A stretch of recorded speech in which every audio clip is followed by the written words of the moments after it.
Prime Universe 2020. Q-Day is coming. Hell, for all we know, it's already here. A gray carpeted convention room.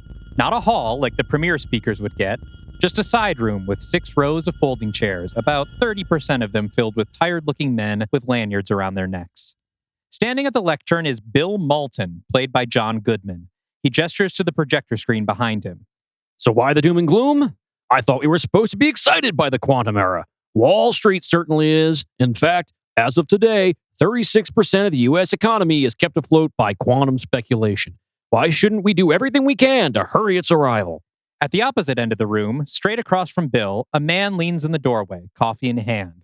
This is Arthur Tusett, played in the film by John Malkovich, a barely perceptible, supportive smile on his face. One word. Privacy. An antiquated word, perhaps.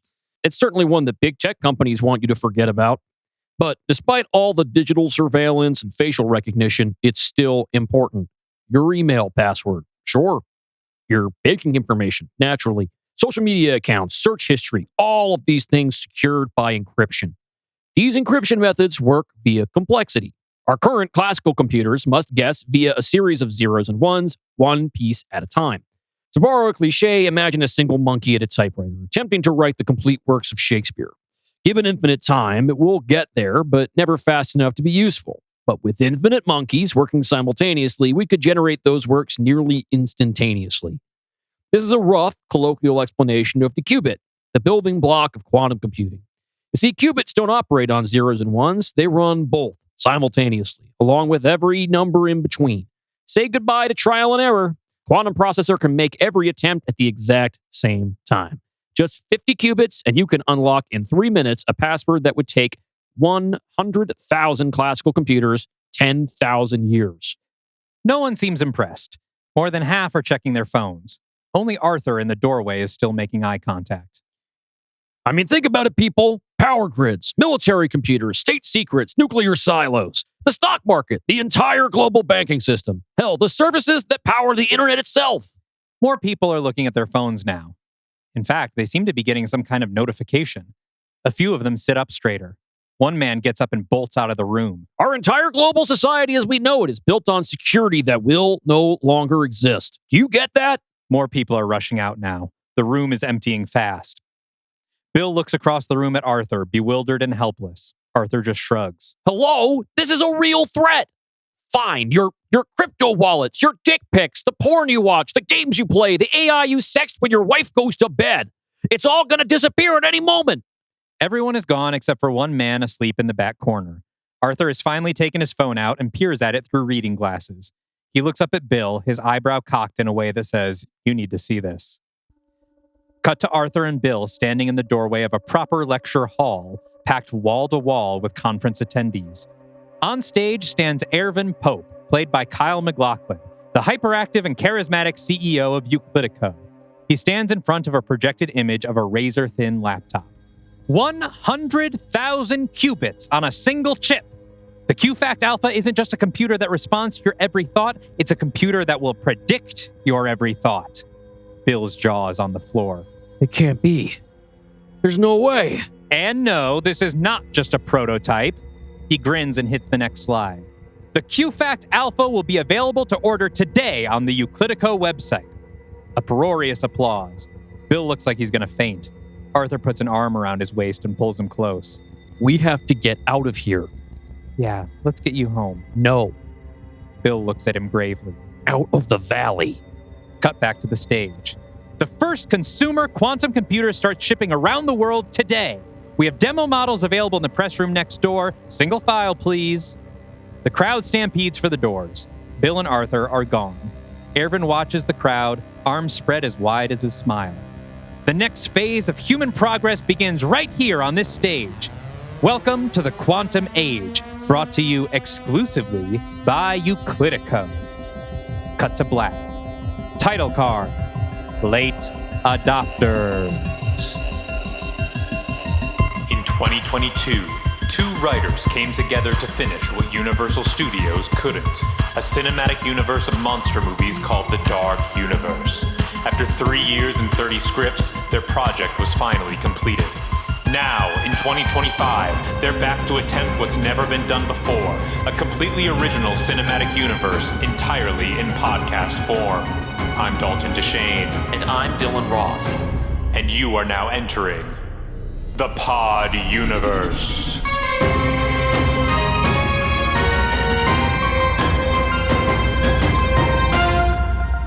Welcome to the Pod Universe, the podcast where we attempt to create an all-original sci-fi cinematic universe entirely in podcast form. I am your adopted host, Dalton Deschain. And I am your 6'2", formerly 230 pounds, now strangely thin host. Oh, John Goodman. I was wondering where you were going with that. Dylan Roth. John Goodman looks weird with having lost. I mean, I'm happy if that's something that he wanted to do. But it takes a lot of getting used to as a John Goodman fan. Yeah. I thought you were just going to say, I am your frequently late host, Dylan Roth. I should have said that. I should have said I was early today, so maybe the thought just didn't cross my mind. Yeah, it wouldn't have been appropriate. Anyway, you are likely aware by now that you've been listening to Late Adopters. Hopefully there was a title card and everything. Yes. An audio title card or video if you're on YouTube. This is the first outright comedy of our shared universe. Anyway. It depends on if people laugh. If you don't laugh, then this is a drama. And it was meant that way. You're pulling the reverse why so. Yeah, exactly.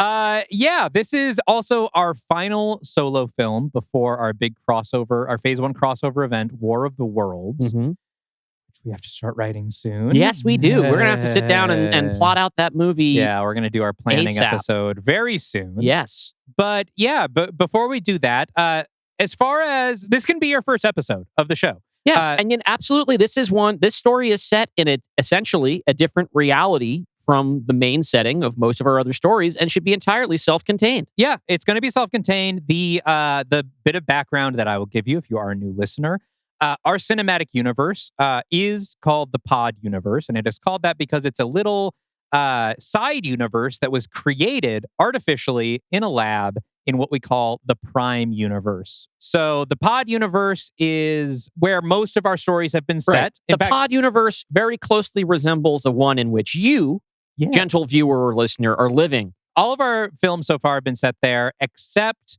Merge Conflict did have some scenes that were set in the Prime Universe, because all we know about the Prime Universe is that after the creation of the Pod Universe, things got very bad there. The world sort of ended because of the advent of quantum computing, which we have now seen in this cold open. Yeah, it sounds to me like we are about to see that for ourselves. See a little bit of if not the fall of the modern world as we know it, then the aftermath of it. Yes. Like we're gonna spend some quality time in the Prime Universe this week. We're gonna spend some quality time in the Prime Universe. We're gonna get to know what's been going on over there, which will then help set up our conflict between the Prime Universe and the Pod Universe in War of the Worlds. But again, you don't need to know any of that. Everything you need to know is just explained to you in the cold open. And even that, if you didn't understand it, who cares? Quantum computers are here and they mean bad things. Yep. And that's all you really need to understand. Yeah. Hopefully that's all you'll ever have to know about them. Yes. Because we know too much and it freaks us out. Yeah. All those things, by the way, in that cold open are based on real things. There's a particularly terrifying Wired article about quantum computing that was the source of the idea. Yeah, sort of the genesis of for this episode. Maybe and we'll link it in the show notes. We should. It's something we've referred back to throughout the writing of the Pod Universe. Yeah. So our audience, our listeners of the podlings, as I've been, or pod people, podlings or pod people. Sure. I've always fervently believed that the people who make a thing should not name the fan base. But I just said those two things so you're on the mic. Podlings. So I'm just being like podlings. Be good. It's not up to us. Cuties. Those are just some polite suggestions. But they have some thoughts about what might be coming in this episode. Oh, really? They've made some predictions. They did get to see the trailer and made some predictions based on that. And we've made, had some hints about what the Prime Universe is like in the previous episodes. We have. The audience knows that this is set in the Prime Universe. And I think on mic compared it to Rat Race, Children of Men, and Smokin Aces. That's right. That's my 3 touch points. So in the trailer for this episode, we have the revelation of a a device, a little cube. Yes, that is little serving black cube. some sort of MacGuffin-like purpose here. It's the object that everybody is after. Maddie Jax on Instagram thinks that this is the final piece of the quantum computer that eventually creates the pod universe, and that Cora will press the button that creates the universe. Lots of folks, including Zach Hargreaves on Bluesky and Minotaur Will on Discord, think that the black cube can somehow allow someone to physically travel the multiverse, and that will play a major role in War of the Worlds. Jack Milks on Instagram says that it's actually going to be Cora that's important, not the device. Jack Milks? Jack Milks? Milks what? I don't know, and I don't care to ask, Dalton. It's none of my business. I have nipples, Jack. Could you milk me? You introduced a number of factions in the trailer. Right past it. And there were some thoughts about that. Yes. Trapper John MD on the Discord thinks that the Crypto King will appear for 5 minutes and then die. You think I'd use Tim Blake Nelson like that? You think I'd treat him like the leader in the original Incredible Hulk? I think that it would be really funny if you did. Trapper John also thinks that we'll see a prime version of a character that we recognize from the Pod universe in a previous film, and Injustice Smith type on Discord. A great Discord name for us. Great Discord name. Injustice Smith type specifically thinks that Prime Stephanie will appear here. Ian on the Discord, thinks that Lizzie Kaplan's character will do an Akira slide. I think that will not happen. It didn't, but I should have had it happen. All right, I regret it. Imagine, there's actually one action sequence in which I kind of summarized because I didn't have time. That's where the Akira slide goes. It's canon now. It happens in that. I think that after we had Kiki Palmer's Akira slide in It's overplayed. I think that we can leave it there. That is the series finale of Akira slides. A clever twist, like a subversion of the Akira slide. She fucking beefs it. Like she tries to do the Akira slide and then she falls off. Actually, yes, that is tonally coherent. We can have one of those. Yes. Some thoughts about how this might contribute to the building universe that our story is set in. The Great Diopter on Discord says that we'll see the start of the quantum computing crash, the event that we've been calling Q-Day. Looks like we've done exactly that in the cold open so far. That's right. And also guests that Christian Estrella will be sort of a god to one of the factions. There was more detail in the post. If this turns out to be remotely true, we will dig it up. Dankalasaur in Bluesky believes the final confrontation will take place in, on, or around a tripod of some sort to establish the threat they'll pose in War of the Worlds. I'm going to tell you, as the co-writer of War of the Worlds, I still have no idea how the classic iconography... Actually, I do have one idea. But you haven't heard it yet. At this point, so many people have. We have to, and I know about the tripods. It really feels like if we I have an idea of how to do it. It came to me in the car yesterday. We can talk about it later. Great. And as always, some funny ones. Sure. The Andy Who Fell from Earth from the Discord predicts that this will be our first surprise musical episode of the saga. And if it is, Dalton, you have sure done an incredible job keeping it a secret from me. I'm so sorry, but then I am planning the next musical. It will happen sooner than you think, but it's not this one.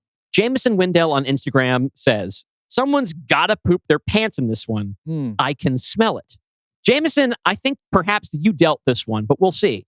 We'll see. Dalton may have some scatological humor on hand for you. This does seem like the place for it. My fiance has an aversion to scatological events, and so I would not put that in a movie that she has to read. Okay, I'll do it.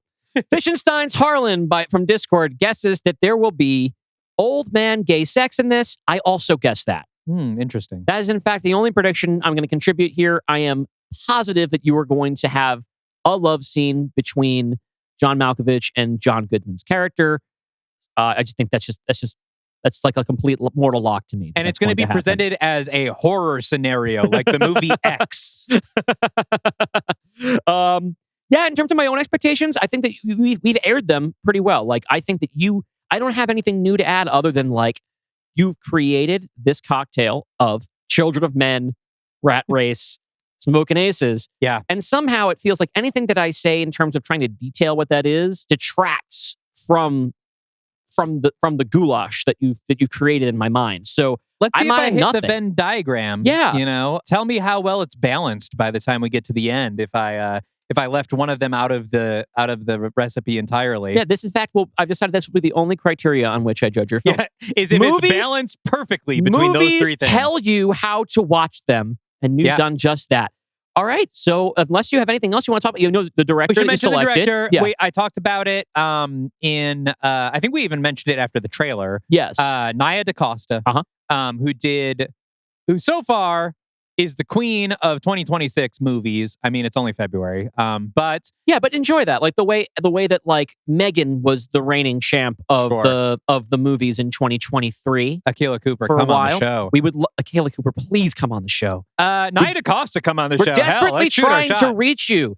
Nia DaCosta nailed it with the Bone Temple, and even though I didn't really love Candyman or the Marvels, I don't think that was her fault. She said about the Bone Temple, this is, I think I told this story before, that this is the first movie she's gotten to start filming with a script completed. Yeah. So I have to appreciate that way that like it's a risky thing to do in Hollywood, that she has been kind of willing to abdicate responsibility for why her previous films weren't good. Yeah. Something you're not supposed to do in public, but I respect it. But you could see in both of them that she had incredible chops, both in the horror parts of Candyman and in the zany parts of the Marvels. And this was kind of... Got to use both of them in the Bone Temple. And she got to use both of them in the Bone Temple. She's going to do more of the zany stuff in this one, but I think her Bone Temple bona fides, I kind of flubbed it the first time. Bona fides will serve her greatly in this film, which will have, as we'll hear, some gnarly violence. This is definitely a hard R for a few reasons. Sure. One of the other predictions, I always try to limit how many I do, but did mention this is going to have a Mad Max vibe to it. That I think is kind of covered by the other three in there. We have a post-apocalypse, we have a big chase, and we have some off-color humor. By the way, I haven't seen Smokin Aces since it was in theaters in 2006. I don't know if it's good. Yeah, the thing is that Smokin Aces when you're 17 is going to be better than watching it at any other point in time. So you should just not see it again. It really hit in 2006. I'll tell you that much. For sure. Like in 2007, the first movie I saw after going to college with my college buddies, Shoot 'Em Up. Oh. Shoot 'Em Up. Well, Shoot 'Em Up fucking that slaps. movie rocked so hard when I was freshly 18 and watching. I don't know if it's going to... I mean, I rewatched it a couple of years ago. It's the still good? CGI hasn't aged well. Particularly the skydiving scene. Okay. When it came out was the coolest shit I've ever seen. Where he jumps out of a plane and 30 goons jump out of the plane after him, and he shoots them all in midair. But now it looks kind of cheesy. If you want to watch a really violent Bugs Bunny cartoon in live action starring Clive Owen as Bugs Bunny, and Monica Bellucci as Lola Bunny, and Paul Giamatti as Yosemite Sam, oh my god, then so you should good. check that out. Watch Shoot 'Em Up. It has been it's kind of been forgotten, but it's so good. Clive Owen literally eats carrots through the whole thing in order to get better at shooting guns. Yeah, and it is a deliberate reference to him being Bugs Bunny in this film. All right, so it's so good. We can move right on. Who directed Shoot 'Em Up? Maybe I want them to direct this movie. No, Nia DaCosta. Nia DaCosta's pick. All right, is there anything else you want to add before we throw to a quick break and then go into Act 1? No, I think it's break time and then it's Act 1 time. All right, now a word from our sponsor. We'll be right back.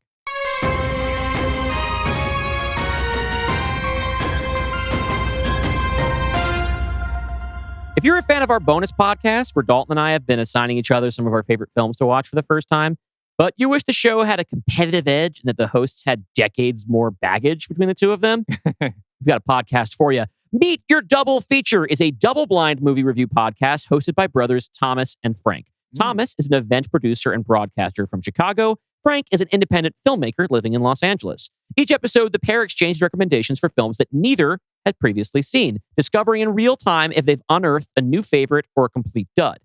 Each film is reviewed and given a score out of 10, and whoever gave the best blind recommendation for the episode will be declared the winner. It's a blend of genuine film criticism and quick-witted comedy. This season, they're looking back at obscure or forgotten superhero movies, so it's The Meteor Man versus The Shadow, or Steel versus Supergirl. Lots more to come. Listen to Meet Your Double Feature on your favorite podcast platform or at meetyourdoublefeature.com. Hey, thanks, Thomas and Frank, for supporting our show, and thank you, dear listeners and viewers, for checking them out. And now, back to Late Adopters.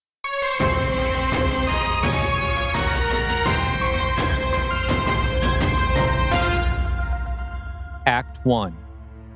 5 years later. Harstein Island, Washington, an unincorporated rural community west of Seattle. establishing shot of a cottage on the water. Inside, an anchor woman gives a report from a TV hooked up to rabbit ears, the signal unsteady. Apple today auctioned off its final consumer computer, officially marking the end of the line for the former household essential that they helped pioneer.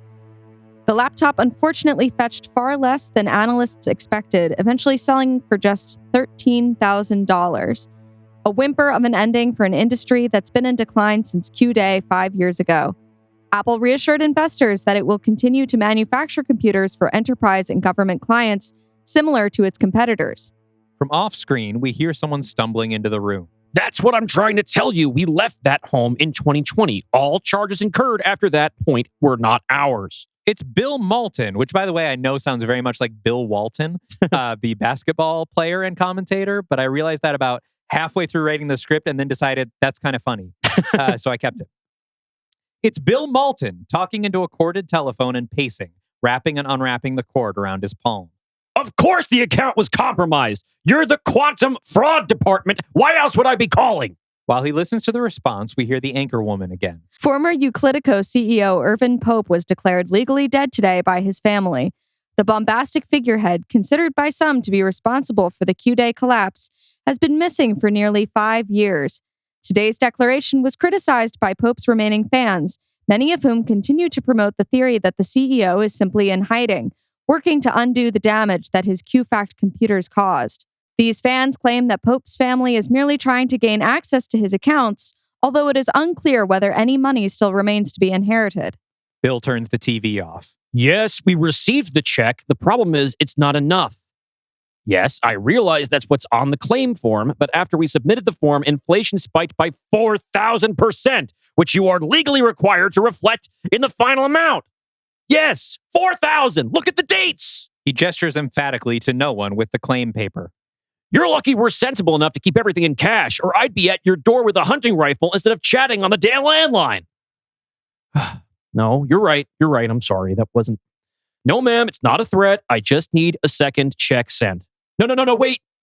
Listen, you goddamn bureaucratic animal. Whose job do you think it is to... She's hung up on him. He looks at the phone, stewing. Cut to outside. Arthur is sitting in front of an easel, painting an abstract texture of colors that somewhat resembles the view of the water and the mountains beyond.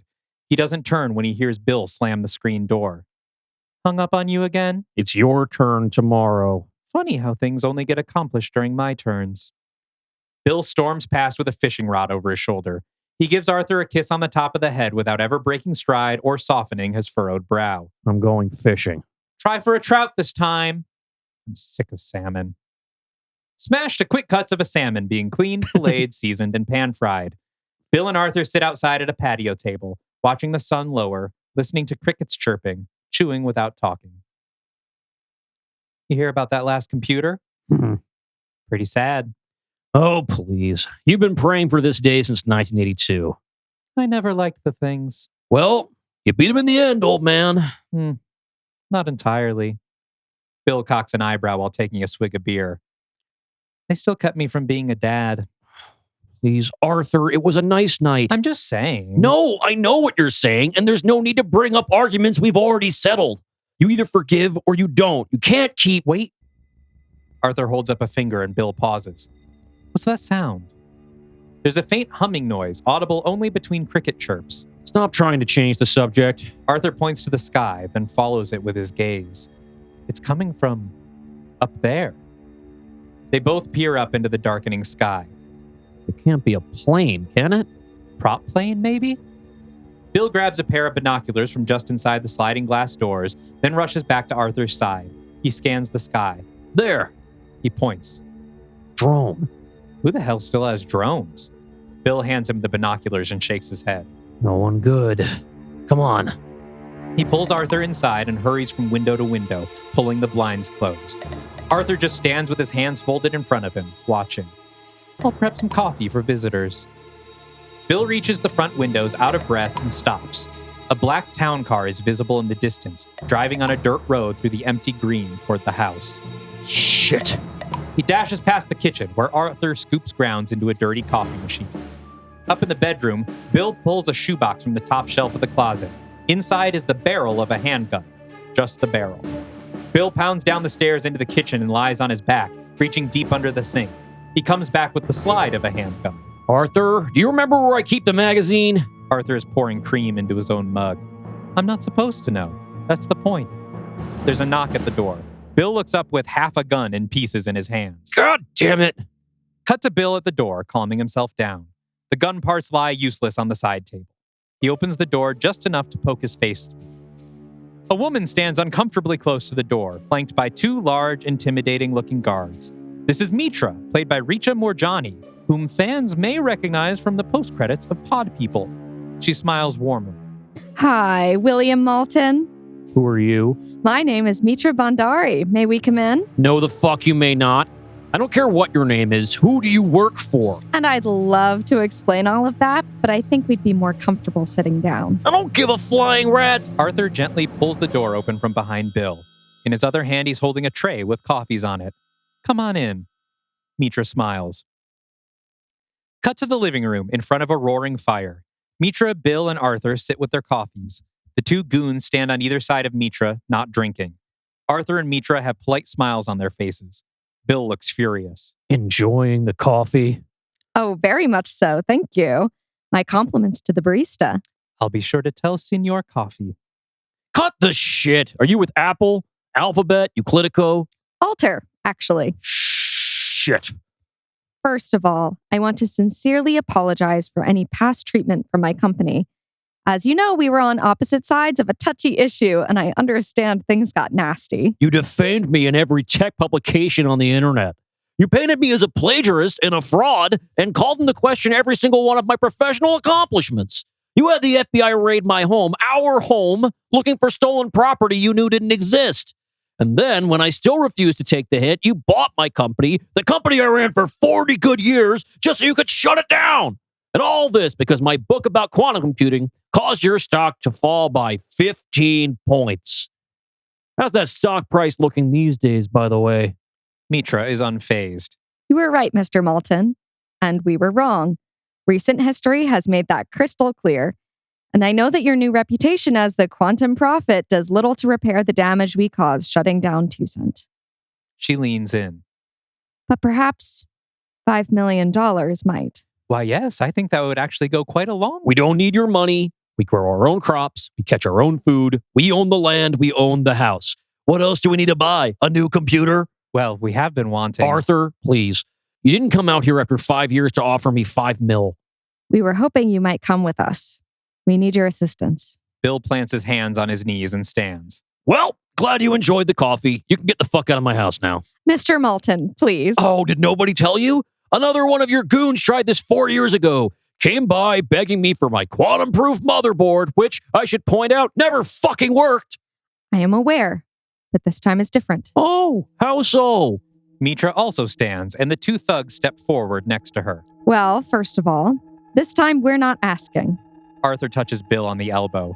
Bill, perhaps we should hear them out. You altar fucks just think you own everything, don't you? Swinging your billion-dollar dicks around you like you still matter. Bill, you're getting angry. You're goddamn right I'm angry. Look out the window, moron. Your time is up. Mitra checks her watch. You're right. It is. She nods to one of the goons, who grabs Arthur around the chest and puts a gun to his head. We need to get going, Mr. Malton. Now, are we leaving your husband here, alive or dead? Bill, for the first time, seems taken aback, unsure what to do. Hey, now. Wait, you can't. The goon cocks his gun. Wait, no! Are you coming then? Willingly. Bill's shoulders fall. How long will I be gone? As long as we need you. Bill looks at Arthur helplessly. It's okay, Bill. I'll be okay. Time's up. Come with us or he dies. Fine. I'll come. Just don't hurt. Before he finishes the sentence, a gunshot shatters the window and a bullet zips through the temple of the goon holding Arthur. Everyone freezes for a moment, unsure what just happened. Then the goon slumps to the floor with blood leaking from both sides of his head, and all hell breaks loose. Bill lunges for Arthur and pulls him to the ground. Mitra dives under the coffee table.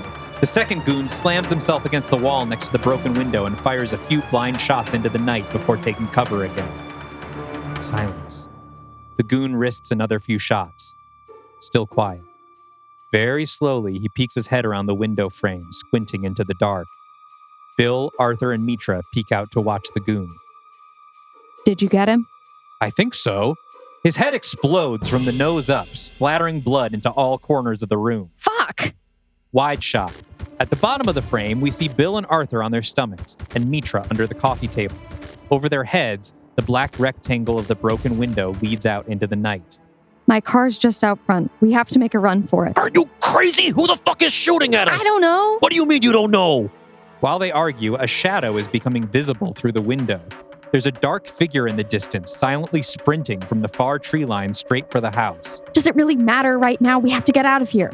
I would just like to point out that so far only your people have been shot. The figure is getting closer. Yeah, they had a clear shot at Arthur and they went for your guy instead. Who's to say they want us at all? Is that a risk you're willing to take? The figure is getting closer. Fine. Stay here with the American sniper, but Alter's not done with you yet, Malton. You better bring your goddamn army next time. We will.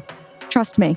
She steels herself, takes a deep breath, and emerges from under the coffee table right as the shadowy figure reaches the windowsill, pulls a handgun from a holster, and shoots Mitra in the back.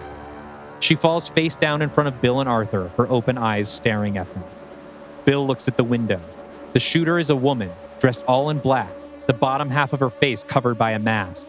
They lock eyes and we split screen their reactions, all four eyes widening with recognition. A widow. The woman swings her pistol to point at Bill. Arthur sees this, his mouth drops open, and without a second thought throws his body between the gun and his husband. Bill shouts, No! Arthur winces, bracing for the shot. But it doesn't come. After a moment, he turns to look behind him. The widow is gone. Bill rifles through Mitra's pockets for her car keys. Come on. She'll be back. We gotta go now. Why didn't she shoot me? Because she doesn't want you. Now let's move. Cut to the driveway. Bill whips Mitra's town car around away from the house, and the two of them speed into the night. In the car, Bill is sweating and panting. Arthur looks as serene as ever. We're okay. We just need to lose her, and then we'll stop somewhere for supplies. Clothes, food, maybe a gun just in case. Somewhere untraceable, something. He stops when he hears a thumping sound. God damn it, what kind of piece of shit were those assholes driving? I don't think that's the engine. They look around the car. Where the hell is it coming from? A new sound joins the thumping. It sounds like a muffled voice, grunting and shouting. Bill, stop the car. They stop at the side of the road and get out. They follow the sounds to the trunk of the car and open it. A young black girl is curled up in the trunk with a gag in her mouth. This is Cora Winters, played in the film by Bailey Bass. Bill leans over and pulls the gag out of her mouth. The two of them say at the same time, Who the fuck are you? Arthur just smiles and says, Hello there. End of Act 1. Okay, that's the first act of Late Adopter. Short Act 1. I believe it's shorter than 20 pages. That is 18 pages on the script, plus if you count the cold open, that's its own thing, which I don't know if you really should, but then we're up there. I would say it does feel, in terms of setting up the movie, you have set up a number of pieces. Yes. It does feel a little bit slight, only because we've decided to markate, for the purpose of our show, where the end of Act 1 is. Yes, I figured the movie really starts once Cora is introduced. But I figured we've kind of hit our inciting incident. And so everything else, this is mostly an Act 2 movie. Act 2 is going to be pretty hefty. Well, yeah, if it's a road movie, typically you have, how do they get on the road? Act 2 is mostly being on the road. Act 3 is, depending on what their goal is, like what happens when they get there. Yeah, right? I wanted to get to us, because I knew Cora wouldn't appear until all this stuff had happened. But I didn't want to delay the start of the movie, you know? So I was like, let's get the information we need and then get moving, and everything else will happen in transit. Okay. I'm enjoying it. I'm enjoying it to try and do a John Goodman voice. Yes. I think I'm doing a better job than I did on the trailer. I think so. And I think I'm see how it lasts through all 2 episodes. Yeah, it's going to be hard. It is a little draining. Well, hopefully we'll keep it up. I'm having fun. I think you set the stage for this adventure reasonably well. Now, my biggest criticism here is, and it has to do with how quickly we get to where we are now. You mentioned during our episode for Merge Conflict, my much, much darker movie that is set bouncing between these two universes. Yeah. That Merge Conflict did you a little bit of a favor by showing the really bleak sides of the post-Q Day world. Yes. Under the lens of like a bleak thriller. Yeah. And that meant that you didn't necessarily have to show that much in your story in order to make the universe work as a whole. I do think that for this movie, setting up where the world is, I do think we need to see a little bit of it. Sure. I think that being told what the consequences are going to be in the beginning is a very efficient way to get the information into the audience's head, but it's not nearly as powerful as seeing any of it happen. Sure. So we right now, everything that we know about the world that our story is set in so far comes from a lecture and a news broadcast. And I know we're going to see it as we're hitting the road, but it's creating a little bit of a problem like the original, like the first Mad Max has. The first Mad Max, it's kind of unclear that we're in the middle of any kind of weird, dark future at all. I wouldn't consider the first Mad Max to be a science fiction or a post-apocalypse movie at all, because it just, so far as anybody in the United States in the late 70s or early 80s who's watching, that's just what Australia's like. Yeah, it's Australia. Like, it's just, there's just roving bands of gangs who commit kind of hideous acts of violence, and there are like 3 cops. Like, for all we know, that's just Australia. Yeah. This is right now missing a little bit of just showing us the fall. I think there are ways to do it that are funny. What comes to mind for me is Zombieland. You see the zombie apocalypse in Zombieland through a series of goofy slow motion vignettes set to For Whom the Bell Tolls, right? Yeah. And one thing that I like about Zombieland as a genre style parody is that the zombie stuff is actually all played pretty straight. There's no reason why this couldn't take place in the same universe as actual Dawn of the Dead. The stakes are set up in the same way, right? It feels very much a companion piece to Zack Snyder's Dawn of the Dead remake. I feel like you have an opportunity to do something like that here, where when you don't just jump 5 years later. I think in my head, I'm imagining a funny montage of various disasters that are occurring. It's set to some kind of funny, ironic musical choice. Yeah, which I would let you pitch to me back. I don't have an idea, but that's what comes to mind for me. I think just need that, right? Yeah. I mean, partially, I think my plan is that that's kind of what the movie's going to be, is exploring it, is like getting out of, Bill and Arthur have set up this sort of idyllic little, self-sustained homestead. And now they're going to venture out into this world, and we're going to explore it for the movie. And that's why, we kind of get these sort of background details from the anchor woman and stuff. And that's also why Act 1 is so short, because I want to get to that as soon as possible. But this is the distinction I want to make here. We are now 5 years later. We are now in the aftermath of the fall. Yeah. I want to see snippets of the fall that can set up a little bit of where we're going to be in quick little visual form and quick little visual jokes, single panel comics, that give us flashes of what has happened in between. Because that also helps to set up expectations for it. It creates questions for the audience that the post-apocalypse can answer. Maybe I won't feel the need for that when we get there, but at this point in the story, what I'm feeling is I don't know what they're going into, so I don't know what to be afraid of, or I don't know what I should laugh at and what I shouldn't. Right? Set up the joke. For all of these, I would love to see the joke specifically. I don't know what all of these are yet, right? But like what I'm anticipating is I'd like to see the joke set up. And then I would like, when we see what has become of this world, to be paying off those jokes. But again, this is me critiquing a thing 18 pages in, right? Sure. I don't know if I'm still going to have this problem later. And it might need it. I mean, I will say that the biggest problem with me on this one was actually length, was fitting it in, because I had this initial idea for the 5 factions that are listed in the trailer, and that just felt like a good number. I don't know, like 5. It's manageable. It felt hectic enough. Like I don't know. It just it's a good number. Didn't also feel like enough. Structurally, a lot of writers like to divide their third act into 5 pieces.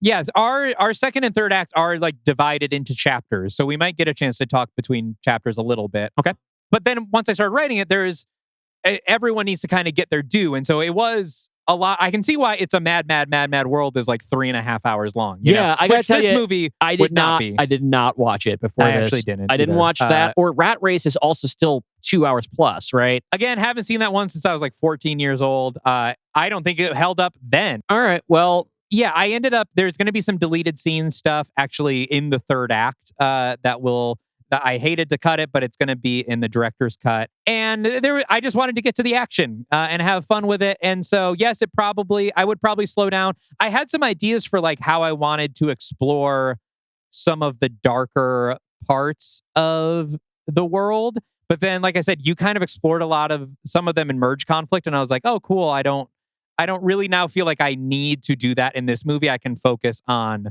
the fun stuff. And I recognize that since the main way this story is going to be absorbed is people who are listening to the podcast straight through, that repeating stuff that the audience heard a month ago is not necessarily a great use of our time.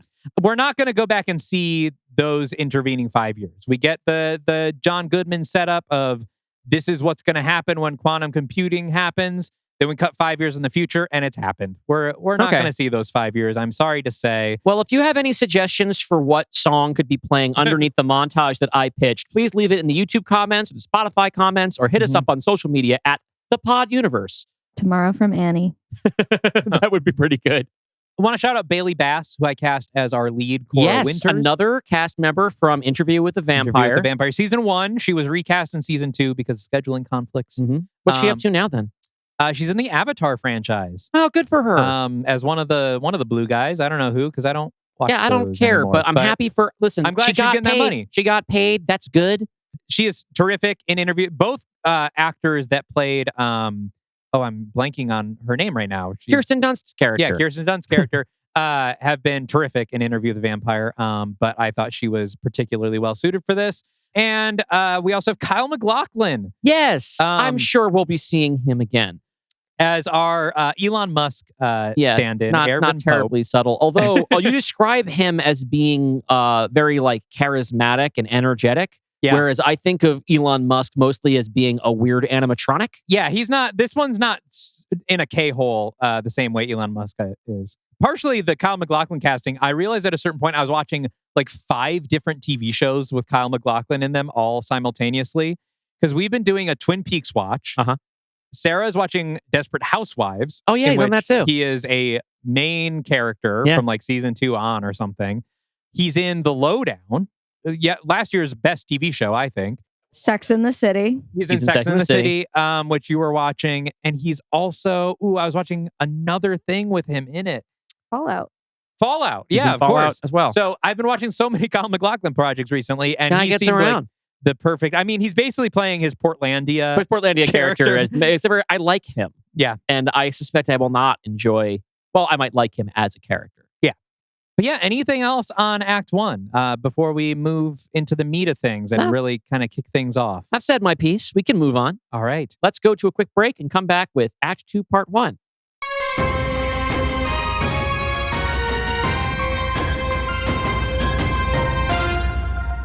So, one of the crazier things that's happened to Dalton and I since we started our work together is the emergence of quasi-spin-offs to Are You Afraid of the Dark Universe? Oh, yes. We've essentially invented a show format that listeners of ours are now adapting to tell their own stories, which I think is pretty cool. Patting ourselves on the back. Yeah, well, first there has to do with Spider-Man, I think. Which I've guested on and we've both done voices for. And now there's Public Domain Cinematic Universe, which is a pretty smart idea. In fact, we probably should have done that. I didn't know about this. This is brand new. Okay. We are announcing basically its debut, which is pretty cool. They came to us. And I'll tell you what else. It's hosted by one of our listeners whose name we most love to say. Not Moose. Dick Genital. Hey, Dick Genital! Dick Genital's got a new podcast, and it shares the exact same format as our show. Hosts pitching stories, casting the lead roles, building the crossovers, etc., but with existing public domain characters such as Tarzan, Robin Hood, Jay Gatsby, the French supervillain Fantomas, and the Ted Kord version of Blue Beetle somehow. Not sure how that works, but it's on the list. Can you imagine if Dick Genital and Moose hosted a podcast together and Speep?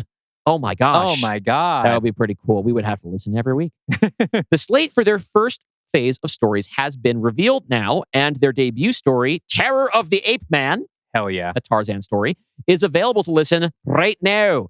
So just search your favorite podcatcher for Public Domain Cinematic Universe or follow them on Bluesky at pdcu.bsky.social. Hey, thanks for advertising on our show, Dick Genital, and for giving us another opportunity to say your wonderful name. And best of luck with your show. Now back to ours. She dick on my genital till I moose. That's right, Dalton.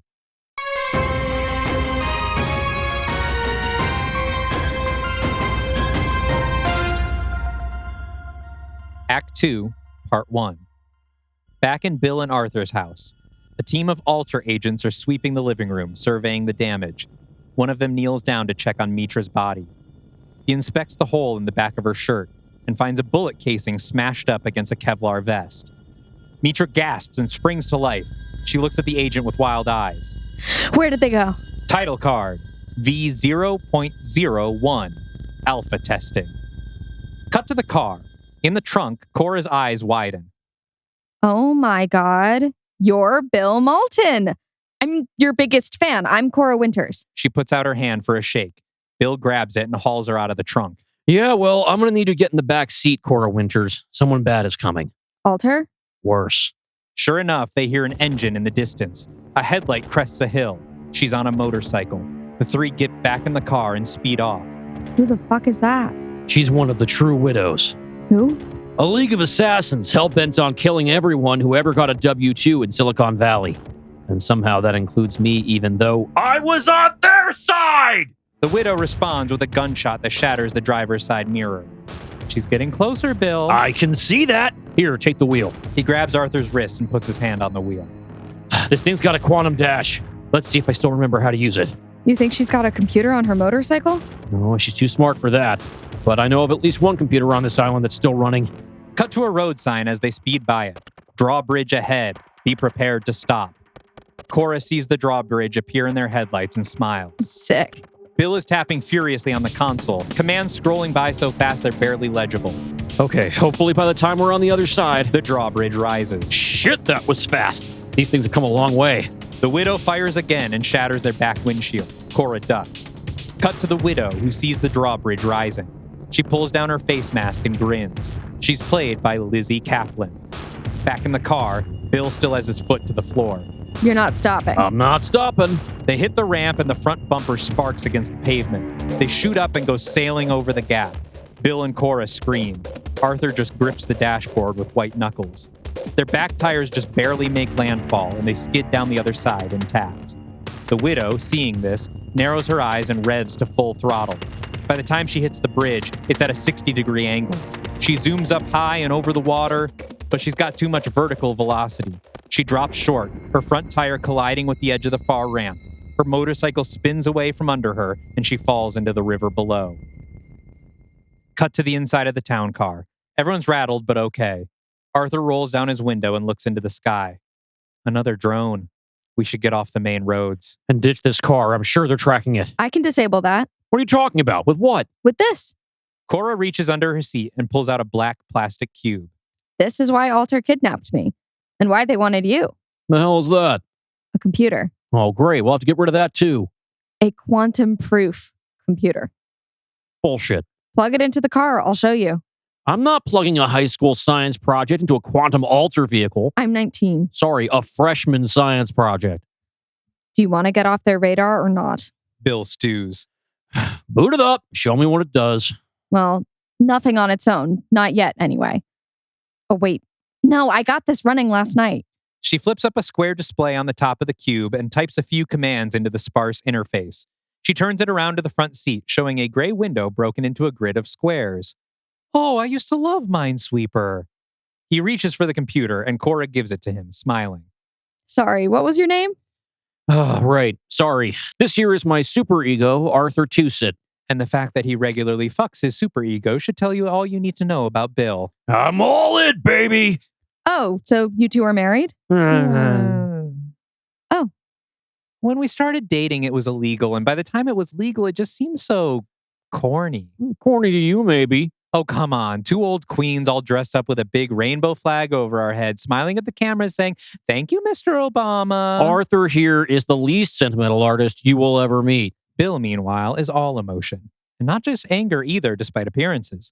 There's nothing this man likes better than finding a feeling and making it everyone's problem. It's only a problem to you because you refuse to feel them. Arthur turns around to look at Cora.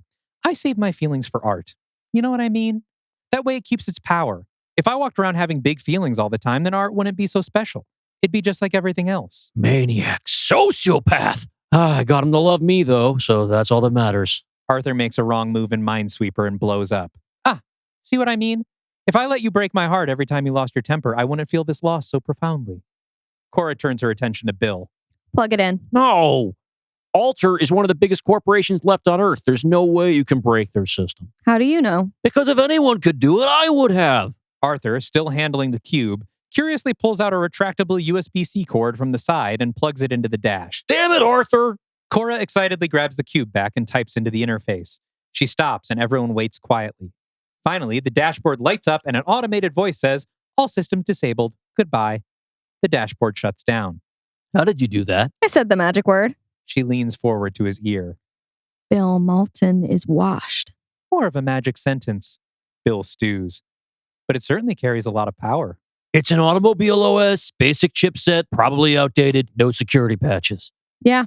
Alter was skeptical too, until I disabled their QX7 chip in 17 seconds. Bill slams on the brakes. They haven't even come to a standstill before he's turning around to face her. That's the chip the Department of Defense currently runs on.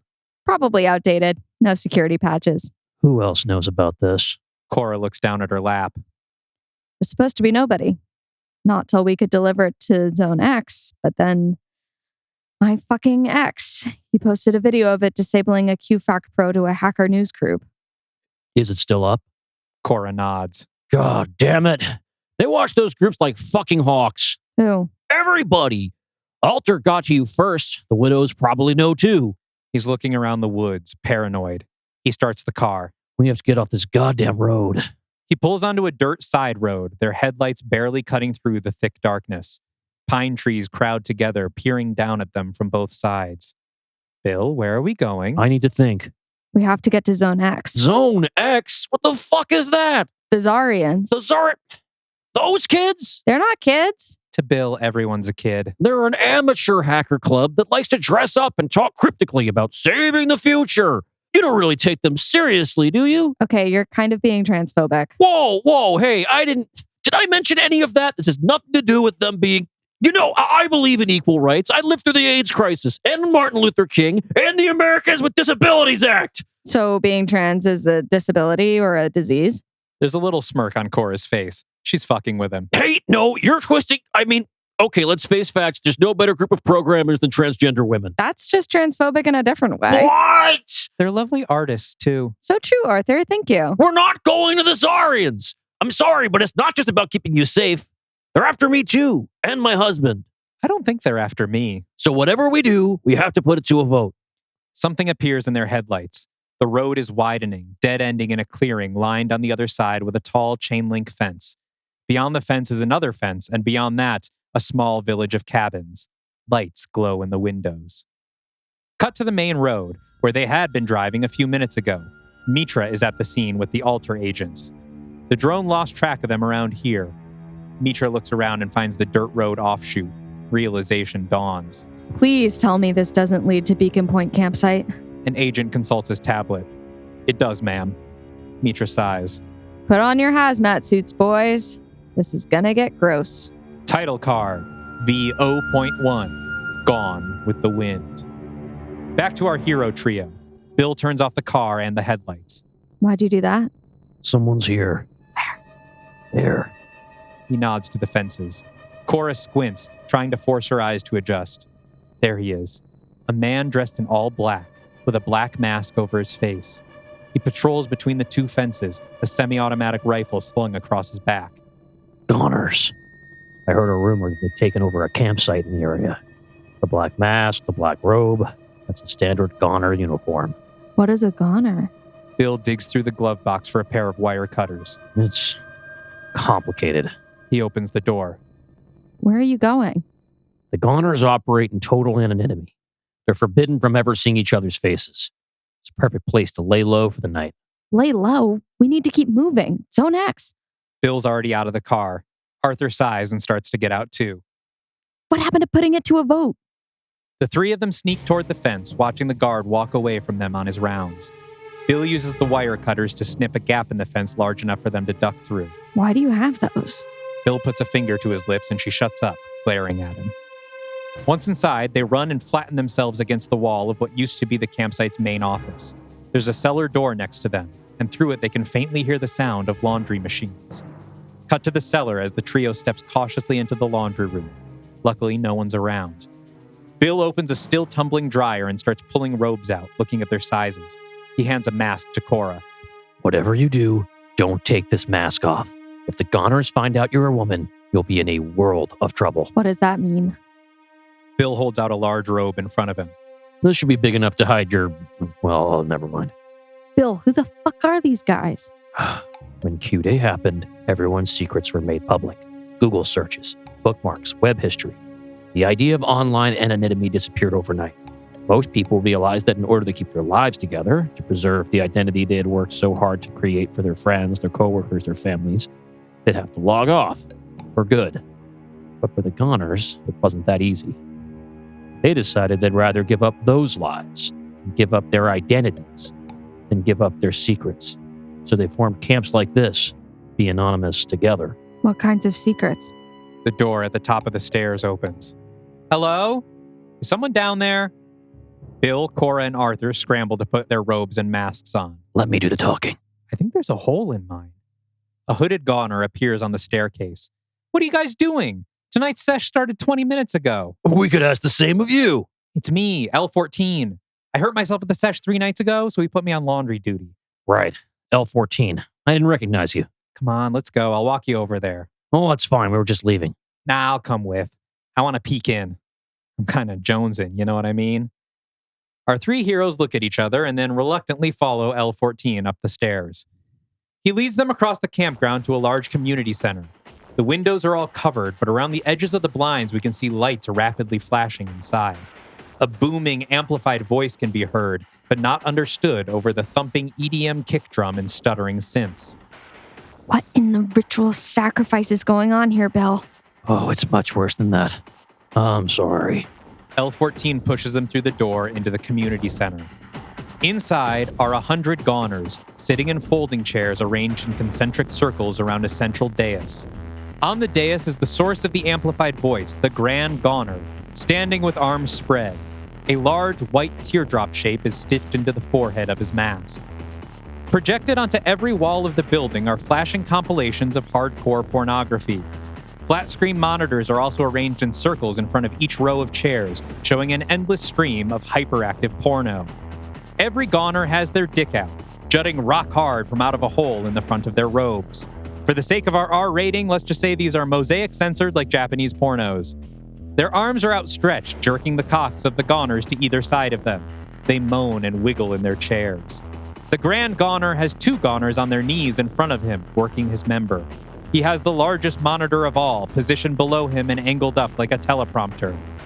Slower, my brothers, slower! Don't give in yet. Let your heart rate calm. Brace yourself for the second wind. Close up on Cora. What the fuck? A goner standing by the doorway walks up to the trio. Do you guys need help finding edging partners? Bill pulls Arthur next to him. No, we'll handle each other, thanks. The 3 sit down in the nearest chairs, labeled K21, K22, and K23. Bill and Arthur put their hands under each other's robes and half-heartedly fiddle around. The goner guard looks at Cora. What about you? You need me to help? No, I mean, that's L14. Remember he hurt himself the other day? Oh, right. How you feeling, man? Cora hesitates for a moment. Getting better? I told you your balls would never fit through that cock ring. Not when you were that close to busting. He claps Cora on the back. Don't worry, you'll be back goning with us in no time. He goes back to his post. Speed up now, boys. Level 8. Empty your mind of who you once were. Replace your thoughts, your memories, your emotions with hardcore pornography. The Grand Goner stops his spiel and points to someone in the crowd. Hey, we got an early comer here. C12, you've broken edge law. Commotion as 2 guards work their way through the circles to C12. Guards, take him to the milking room. C12 lolls his head back. Yes! Ugh. Make sure to drain him till it hurts. Oh, no. Anything but that. The guards lift him up by the armpits, his limp dick still flopping out of his robe, and carry him out of the room. The Grand Goner catches sight of Cora in the back of the room. You there, K23. You're not edging. What's wrong? Cora looks around, unsure how to respond. Do you need one of the fetish chambers? I believe someone is in cake sitting right now, if that's your thing. Cora quickly shakes her head. Bill raises his free hand. He's just observing today, sir. Silence, K-22. We do not know each other, so we cannot speak for each other. Gawning is not a spectator sport. It is a communal experience. If you do not participate, you are not welcome here. Cora looks to Bill and Arthur, unsure what to do. Explain yourself, K-23. I'm having trouble, getting up. The Grand Goner relaxes. Well, why didn't you just say so? Quite a few of us are no longer spring chickens, you know. Some chuckles from the masturbating gallery. Can we get a fluffer over to K-23, please? Another Goner approaches Cora and begins to paw at her robes. Cora smacks at his hands. Hey, stop! Bill pulls Arthur's hand away and stands up. Get off of her! Everyone freezes. Well, except one guy who apparently was too in the zone to hear and is still jacking his neighbor off furiously. The neighbor smacks his hand and jerks his head toward Cora in a pay attention motion. The two men in front of the Grand Goner have their hands frozen on his cock. Did you say her? Shit. Unmask her! A flurry of activity. Cora is pulled to her feet by two muscular Goners. Bill moves to help but is similarly restrained. Cora is unmasked. The crowd gasps. Someone shouts, "A female!" Everyone hurries to hide their dicks in their robes. The vibe is ruined. Cora is dragged to the dais. A feminist spy in our midst. How long have you been here? Writing your little hit piece, taking photos of us in our most private moments, ready to hit the big red cancel button on all of us. We're not part of your world, little girl. Here, men can be men, and females are nothing more than goon fuel. You keep your nasty hands off me. The Grand Goner recoils. None of us would ever touch a woman. We know your kind too well. Sex is for cowardly soys who like being subjugated by the female race. The Grand Goner puts his hand out, and a guard places a handgun in his palm. All we want is our privacy, to do what we were put on this earth to do. But you just couldn't leave us alone, could you? And now we have to kill you. Just then, all the screens and projectors in the room fizzle out. The flashing porn compilations are replaced with a simple, rotating altar logo. The Goners scream as if injured by this. The room is dim now, just barely lit by the white logos. Cora puts her hood back on. What's going on? Who's there? From all sides, armed altar agents burst into the room, led by Mitra Bandari. All right, perverts, take those masks off. She's called reinforcements. Fire! Defend the Gonland! The Goner guards and altar agents open fire at each other. The Goners hit the ground, wriggling away to safety, some of them crying. The Grand Goner grabs Cora around the shoulders and backs away from the dais with her, firing his handgun at the agents. He backs out the door to the outside and starts hurrying across the campsite with her as his hostage. Altar, huh? You just couldn't let me retire in peace. I'm not with them. Sure, honey. On your knees. He pushes her down to the ground and points his gun at her. Wait! I can bring your porn back. The Grand Goner pauses. What? Cora holds up her black box. This computer, it's quantum proof. I can undo the hack they did to your porn servers. Quantum proof? Are you sure? Yes. The Grand Goner is in shock, his gun lowered. Behind him, a large shape looms up, holding a handgun in the air. The shape brings it down quickly, smacking the Grand Goner in the crown. The Grand Goner drops his gun and puts his hand to his head. Ow! Fuck! The attacker takes his mask off. Bill! Cora runs to Bill and Arthur. I really thought that would knock him out. The Grand Goner tears his mask off and feels the back of his head. I think I'm bleeding, you asshole. I'm sorry. I thought it would be like the movies. The Grand Goner turns toward them, and for the first time, we see his face. It's Ervin Pope, played by Kyle MacLachlan. Ervin? Ervin touches his face, his eyes wide. He rushes to put his mask back on. Bill is laughing. I knew you were a freak. No, I'm not. He dives for his fallen gun. Cora grabs it first and points it at him. Come on, let's get the fuck out of here. The trio turn and run, just as more Goners come flooding out of the community center towards Ervin. Ervin stands and points to the retreating trio. After them! And bring me the female alive! And now we kick off a zany chase sequence that I am mostly going to summarize for time because the Goners took too much time. And I had to keep the milking And thank God chamber. for that. Yeah. I mean, since we've taken a second anyway, this is such a Venture Brothers bit. Like, this is like absolutely what, like, if the Grand Goner were to appear in War of the Worlds, I would see if we could get Jackson Public to do the voice. We would get Branson Reese to do the Oh Grand my Goner. God, Branson, you gotta be the Grand Goner. Okay, well, I figure he's probably toast, but delightfully fucked up, Dalton. Back to our Thank show. you. Our hero trio steals a car from the parking lot and takes off into the forest. That was your big idea? Hiding us in pervert prison? I didn't expect the jacking off to be mandatory. Far away, perched high up in a redwood, is the widow, tracking their car through the scope of her sniper rifle. She takes aim at Bill's head, then notices Cora in the back seat. She drops her rifle for a moment, shocked.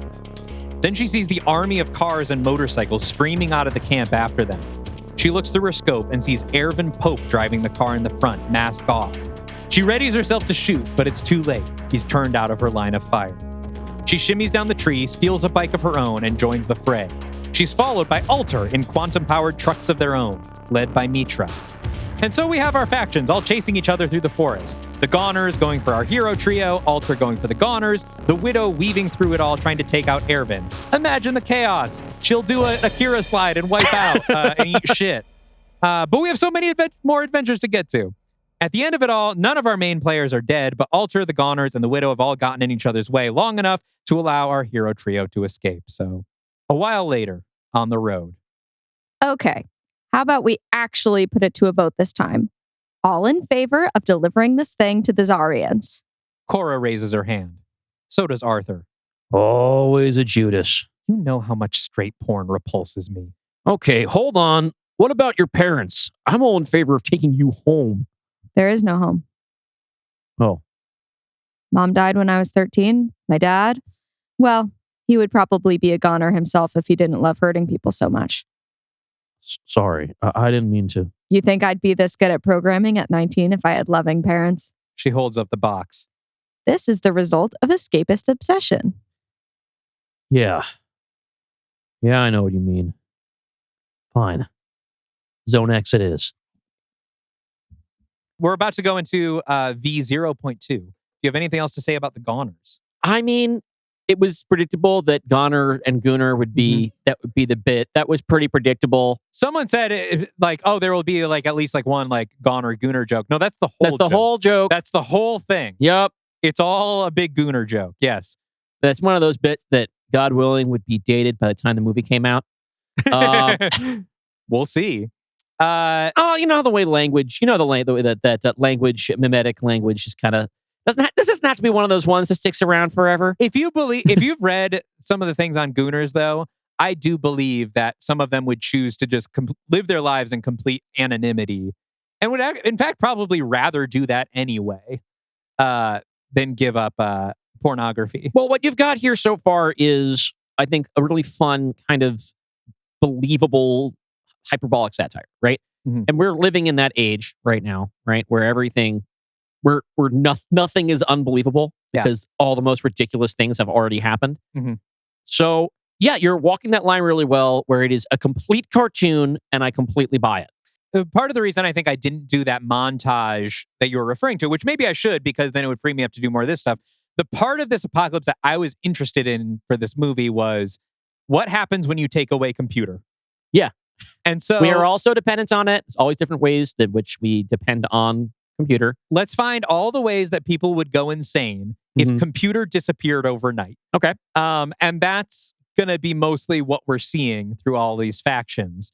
And so, yes, there is the infrastructure breakdown. For a second, I was like, well, what about the nuclear silos? We have to address that and all these things. But this movie, I was just interested in computer gone, people crazy. Yeah, let's keep to the most sort of mundane, crazy levels. So here. in that sense, it might serve this best to do what you were saying and have a quick montage up front of all the societal do all the collapse. big stuff, get it out of the way, because otherwise you're just going to have people asking questions about that. Yeah. Should we take this moment to pose the question for the three of us? In what way would you go crazy if computer gone? I would have a really hard time knowing what day it is. Oh. That's just as a start. Yeah. I think I'd have a hard time maintaining community. we are very accustomed right now to not having to be geographically close to all of our favorite people. Yeah, that's true. And like my sister lives in Colorado. I live in New York. My parents live in New Jersey. I've got cousins in Virginia and Los Angeles. Right? Yeah. That would just be hard. Yeah. It'd be hard to do that. But also, I would miss baseball management simulators. And I would go crazy for hardcore pornography in the exact same way that the Goners do. That would also be... I kind of feel... Just kidding. Here's the thing. I think that print would come back in a big way. Oh, yeah. We would actually be more financially secure, I think, as artists if there was no more computer. Yeah, probably. I think that's probably true. Yeah. Maybe even specifically as musicians. Yeah, I think we would be more valuable in that way. People to hear music would have to come see people playing music live. All right, I'm sold. Let's do it. Yeah. Bye, podcast audience. Been nice knowing you. If you're listening, leave us a comment telling us how you would go insane without computer. That's a great comment prompt. And I think I would go like general insane just because and this isn't healthy, but I think most of my internet usage is like dissociate time. Oh, yeah. And it's like, what if I can't have dissociate time? Well, also you and I would both lose our jobs. Well, yeah. So we would also... But again, as, writers and musicians and, like actors and stuff, you would have job again. There'd be no more podcast. There would be no more podcast, but you could sit around a little campfire in our little encampment. Or over a ham radio. Does campfire pay bill? Campfire might pay bill. We don't know. Okay. A lot of our universe is based on the assumption that the economy would completely collapse and no one would have anything anymore. So that's true. I can maybe this is a different apocalypse where nice things happen. Have you seen Station 11? Yeah, I was just thinking about Station 11. I love Station 11. Especially as we keep going, if any of these factions speak to you, first of all, seek help. But also let us know in the comments. Let us know which one of them you'd be in. Yeah. Let's make sweaters. We should let's have merch this Hogwarts style. Don't. Yeah. Get the Grand Goner shirt with the white cum drop on it. That we'll be selling. Anyway, should we keep moving? Let's rock on. Title card V0.2 Into the Zone. Time passes on the road. Arthur and Cora sleep while Bill, clearly weary, drives through the night. The sun is starting to rise when they approach an enormous, nondescript building at the foot of a mountain. The dilapidated sign out front reads Google Gemini, Mount Rainier Data Center. Painted over this is a new name, Zone X. And underneath that, in quotes, don't be evil. The quote is attributed to Zarya. They're hiding in a data center? These places are constantly being raided for parts. They can take care of themselves. This time, let me do the talking. I don't want you getting weird about their gender or anything. What? I'm not. Arthur and Cora smile. As soon as they approach the entrance, the car is swarmed with masked women carrying rifles. Out of the car, now! They comply. On your knees, hands behind your heads. It's okay, we're allies. If you were, you'd know we don't allow cis men in the zone. She brandishes her gun at Bill and Arthur. Wait. She pulls out the box and holds it above her head. My name is Cora Winters. I was sent here by Dolly Abrams. The woman in charge lowers her rifle. Is that? Yes. The woman gestures to the other. Take them inside and make them comfortable. All of them. The trio are led into a central office area. Through the windows, they can see miles of server racks thrumming. The leader removes her mask, revealing Candace, played in the film by Allison Williams. And before you yell at me about that casting, considering I've established that the Zarians are trans, just hear me out. Let this part finish. Okay, I was going to say. Welcome to Zone X. We've been waiting for you. My name is Candace. She looks expectantly at the two men. Oh, Bill Malton? Dr. Bill Malton, former engineer and quantum whistleblower. Arthur Tussit. Landscapes mostly. Is Zarya here? Not at the moment, unfortunately. She should be back in the next couple days. Cora looks disappointed. Don't worry. She's going to be so happy to see you. How was your journey? Eventful. Last night, we very narrowly escaped Alter, a widow, and the Goners. You must be exhausted. Don't worry. We have experience fending off all three. You'll be safe here. Why don't you give me the computer, and Ava and Elsa here will show you to your quarters. Cora holds the computer close. I'd rather hold on to it. Just until Zarya gets here. Oh, of course. I just meant for safekeeping. But by all means, you made it, you hold on to it. The trio are shown to their quarters. There are no bedrooms in the data center, just cots and wash bins separated by curtains, like a hospital room. Cora is given one of her own with Bill and Arthur next to her. Cora sets her computer down on a cart next to her cot. Bill slides the curtain open and stands behind her. How do you learn to make something like that? Cora shrugs. I don't know. I mean, I was 14 when the QFAC dropped. When the grid went down and the schools closed, I just sat at home, taught myself to code on quantum processors, made it a little game to try to trick them, stump the system. The first thing I learned is that it's not about outsmarting them. So what? Out-stupid them? Kind of. You're never going to beat them at math, cryptography, logic. You have to think about everything sideways. Speak only in non sequiturs. That doesn't make sense. They have infinite guesses, infinite capabilities. If there's any way past them, it's evolving cryptography, equations that grow at the same rate they're solved. Yeah, I know how your system worked. I built one when I was 16.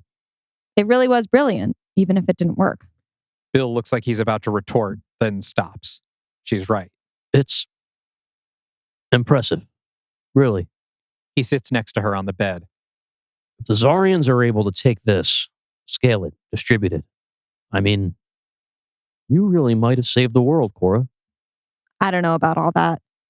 People have been trying to fix all this for years. I doubt a freshman science project is going to do it.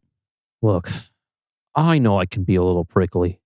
I spent a decade of my life trying to fix the quantum problem. Torched my career, my companies, my relationship with Arthur. Ever since Q Day, it's felt like it was all for nothing. Cut to Arthur on the other side of the curtain, hearing this and lowering his head. Back to Bill. To see a 19-year-old fix the problem I never could with nothing more than lifted electronics? It's a tough pill to swallow for an old guy like me. No, it probably felt like no one was listening. But I was. I'd hide in my bedroom every night reading your papers. I built your prototype and then disassembled it just to understand it better. We'd trade videos of your talks on the news groups, arguing about how to take your work to the next level. I don't know. Sometimes it feels like the only person that was really there for me as the world was falling apart was you. Bill's face is red, his eyes wet. He pats her on the knee and stands up. I'll let you rest. Bill retreats to the other side of the curtain. Arthur stands there with his hands out. Bill takes them and the two of them embrace. Some hours later, Bill wakes up in his cot and heads to the chamber pot. He unzips and stands over it, exerting some force as he tries to pee. Come on, you piece of shit. He perks up when he hears a curtain gently sliding nearby. He looks to Cora's room. The curtain is closed, but there's a shadow moving on the other side. The shadow stands, holding the silhouette of a small cube. Bill zips up and takes a step to the curtain before he catches a shadow of the assault rifle slung over the intruder's back. He freezes. The silhouette disappears, and again there's the soft sound of a curtain sliding closed. Bill waits a moment, then sneaks into Cora's room. The computer is gone. Cora is still fast asleep. Bill peeks through the opposite curtain and sees 5 Zarians disappearing around a far corner. Bill sneaks down the hall of servers, following the Zarians.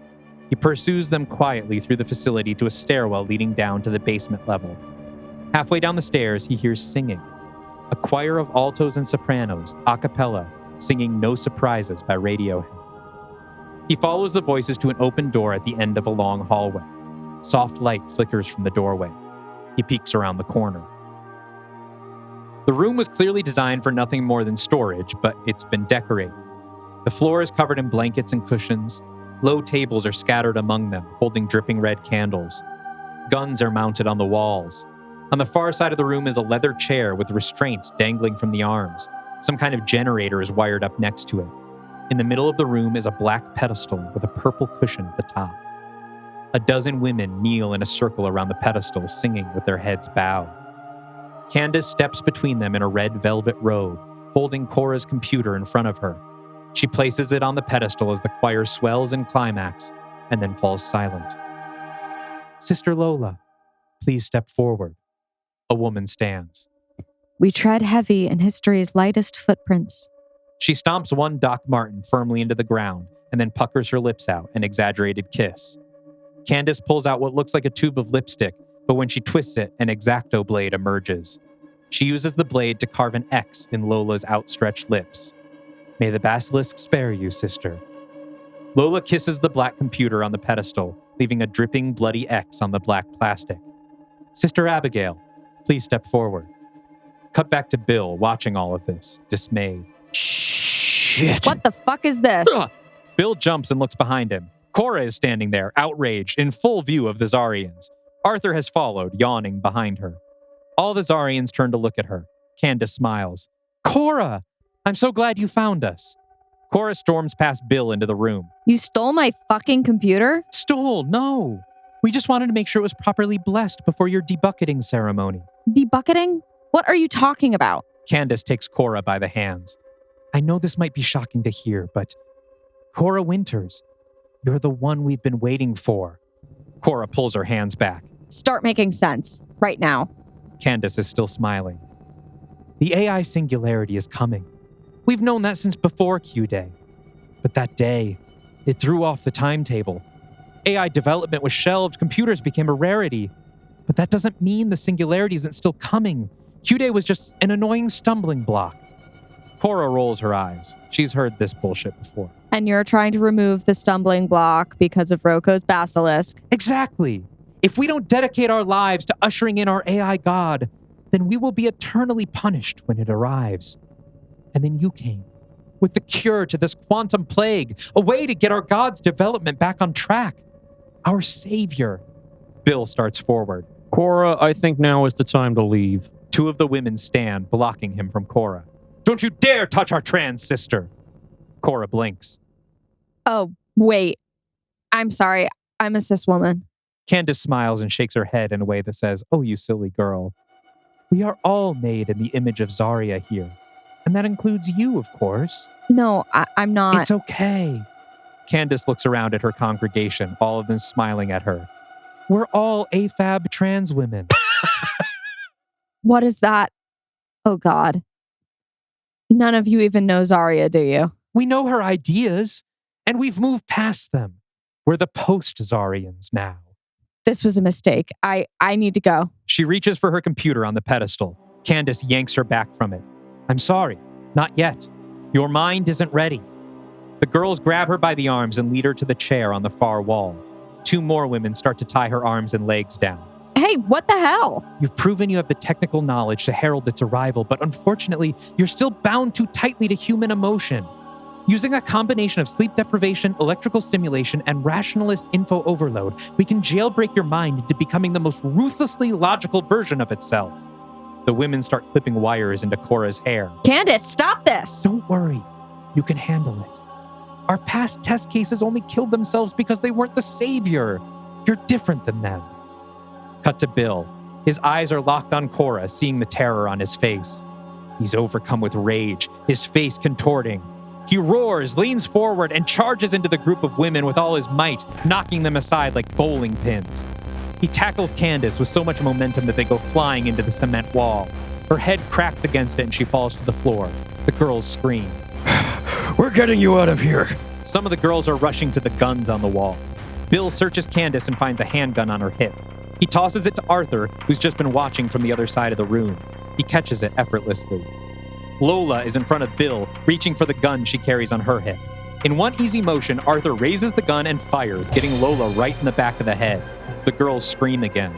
The ones going for the guns freeze as he swings the gun towards them. Bill and Cora look shocked for a moment. Then Bill grabs Lola's gun and points it at the girls with one hand while untying Cora with the other. As soon as she's loose, she grabs her computer off the pedestal. Go! We'll keep them off your tail. Bill and Arthur hold the girls at bay while Cora makes a break for it, the cube under her arm like a football. She sprints through the server racks. She hears gunshots in the distance behind her and looks over her shoulder but keeps running. She's coming up on the back exit. She bursts through the door into the late afternoon and almost immediately trips on a wire stretched taut across her path. She goes flying in slow motion, the computer escaping her hands. We watch as she hits the dirt face first, and everything goes black. Fade in on Cora's unconscious body being dragged through the woods by a rope tied around her ankles. She's pulled by a woman in black tactical gear, the computer under her arm. We cut to her grim, determined face. It's the true widow, played by Lizzie Kaplan. End of part 1.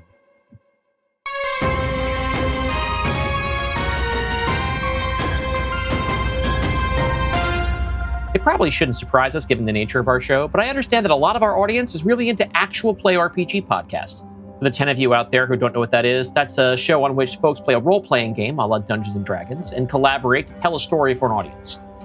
There's a lot of them out there, and sometimes their back catalogs are so deep that the idea of hopping on board is pretty intimidating. But I'm going to tell you about a fairly new one from the storytelling collective Dubious Creatures Press that just started a few months ago, and if you're a fan of our Dark Universe podcast, this should be right up your alley.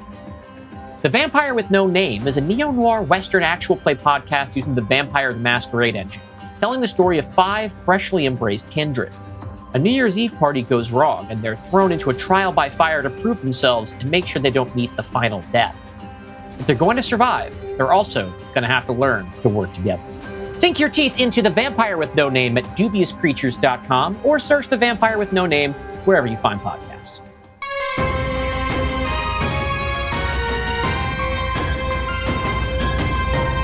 And we're back. Yes, and we're back. I have to give a little shout out because I don't know if I mentioned this when we were talking about predictions. There was a whole conversation in the predictions thread on Discord about whether or not one of the factions would be motivated by Roko's Basilisk. Yes, for those that aren't familiar. Yeah, let's explain 2 jokes here because there's one that will only be immediately gotten by people who are very online and one that we have to explain to all the straights.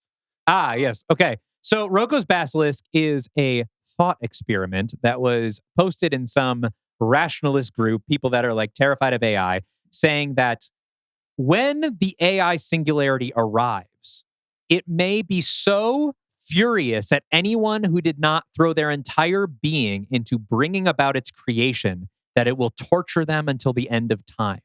And so basically, unless you are dedicating your full life towards achieving the AI singularity, once it's here, you're fucked. It will use, even though it doesn't have physical form, it will use blackmail to torture you for the rest of your existence. Yeah, it's essentially a religion created out of a thought experiment that worships a god not yet born out of fear of its eventual wrath. People were so terrified of this idea, they called it, what do they call it? Like a thought poison, or it's something like that. A mind virus? It's something like that. It was banned from the message board. You couldn't talk about Roko's Basilisk anymore because it was just too terrifying.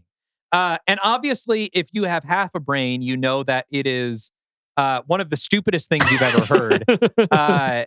It is, what do they call it? An information hazard, an info hazard, they call it. A banned discussion for 5 years.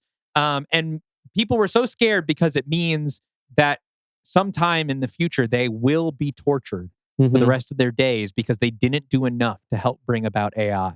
All right, well, have fun, you guys. The post-Zarians believe this. Okay, now, for the 12% of our audience that is not in or adjacent to the queer community, what is an AFAB trans woman? That is a trans woman who was assigned woman at birth, which, as far as I know, is not actually a thing. I waffled on whether I was wading into tricky waters here. Okay. I think I'm in the clear. The way that I read this was, this is a group of women assigned female at birth who fetishize the idea of being trans women so much that they just decide, I'm a trans woman. These are cis women who are obsessed with Zarya, who is a trans woman, haven't met her, don't have anything to do with her, but but are like so obsessed with her, they're like, we are also trans women. Right. This is the reverse Gaylor thing. They're doing a Rachel Dolezal here. Okay, yeah. But what I'm going to say, so the what I mean by the Gaylor thing is that this maybe is not maybe everyone's opinion, but I feel like this is a pretty common criticism of the people who are obsessed with proving that Taylor Swift is gay. Yeah. It's just that these fans are predominantly gay and are uncomfortable with the idea of being so obsessed with a straight woman. Yeah. And so they need Taylor to be gay to validate their own interest in it. Yeah. This is like backwards, yeah, where they worship somebody who is trans and they feel that they are only worthy of that worship or only can be disciples of that if they are also trans, but they're not. So they just kind of say, okay, yes, I am. And it's just kind of a mockery of the whole notion of gender identity. The reason this came up is because I wanted to do something kind of inspired by the Zizians, who, if you don't know about the Zizians, you can read about them. It's a very sad and terrifying story, actually. This is a group of trans people that were so terrified of Roko's Basilisk that they kind of lost their minds and started like doing murders about it. There's lots of deep dives. Wired, again, has like a really great, thoughtful deep dive into it. I know there's been podcasts about the Zizians. That was kind of fraught territory, so I didn't want to go too hard on that. And I also knew that there is a gender aspect of that like I didn't want to make my crazy cult people trans. I was surprised when that appeared to be the angle you were going. Yes. And so that's why I was like, well, let's reverse it and let's make it so actually the sane. Well, we don't know much about Zarya yet, but we know she doesn't have anything to do with these people. And so these insane people are cis people that are so obsessed that they like want to be trans and are dolazoling it. On like sort of a critical of religion type way. This is where a lot of religions end up building themselves, which is that they have chosen their prophet, their guide, and then eventually are so into the idea of this community that they're building or whatever power structure they've built around it that whatever the original prophet said or believed or espoused no longer matters. Yeah. Looking at you, American white Christian nationalists. Yeah. But I'm not equipped to fully unpack whether you've walked this tightrope, Dalton. Let me know if you're mad at me, but I think I was hoping that it's just funny that these cis women who are clearly crazy have adopted this as their identities in such a backwards and weird way. A criticism that I have of this is a criticism that would only apply to it as a mass market film and not as a podcast with our audience, especially since we had the opportunity to explain the joke to anyone who didn't get it on first blush. People might not know what the hell we're talking about. Indecipherable. This whole thing, the Roko's Basilisk thing, because you don't take time to explain what that is in the script. You do set up the gag based on like it's like an actual meme where it's like the internet is the entire load-bearing computer world is just 3 trans women holding up the entire internet. That's you kind of establish that meme, right? So that you could pay off that half of the joke. Well, but the other part of it requires so much cultural context that while we might think of as ubiquitous because of who we hang out with, is so far from that. I mean, I do have Candace explain it. Candace explains like, the AI singularity is coming. Q-Day set it back. You are fixing it, and so we worship you. Okay, because we get a worship little the bit God, of that. Mainly the AFAB trans women thing is just like, I don't know, especially since it's not an actual thing. That's one for those who know. I'm not sure what percentage of people who would in the universe who are even like kind of like aware or cool about gender shit. I think like that would make people like, is that from something? Should I be getting?